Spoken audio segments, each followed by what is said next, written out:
รับหน้าดินใหม่ดินหน้าทางเด็กเก่าบ้านแดนสวรรค์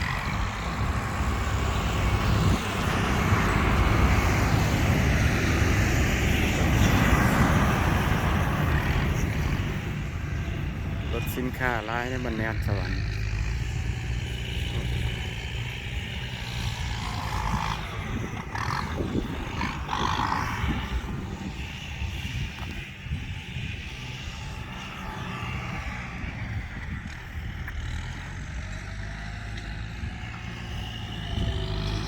ต่อ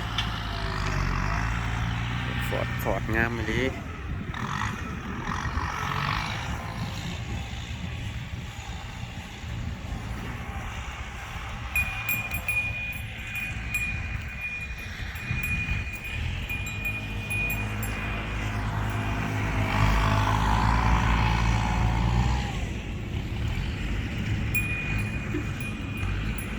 ดินนี่วิวงาม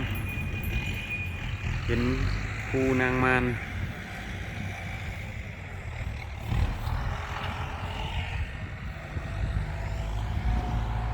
มีหมอก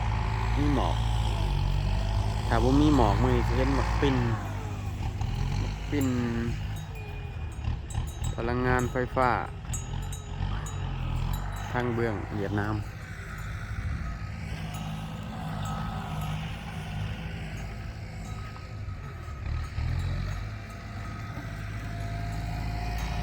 สมดินใหม่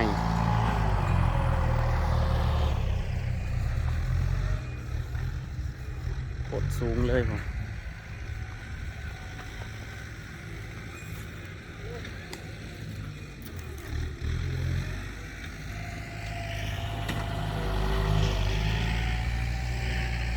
ตะกบนั่นเป็นหมากแล้วนี่เป็นดอกแล้วสิได้ห่มแล้วนี่โอ้ยสิได้ห่มอยู่แล้วพี่น้อง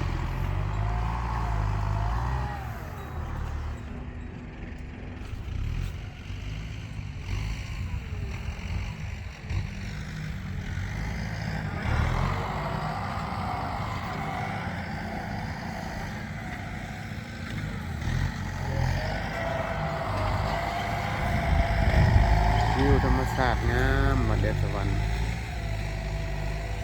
หอมหอบไปด้วยภูผา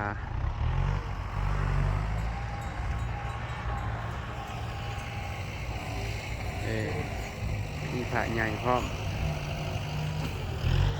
ใครอยากเบิ่งผาใหญ่บ้านแดนสวรรค์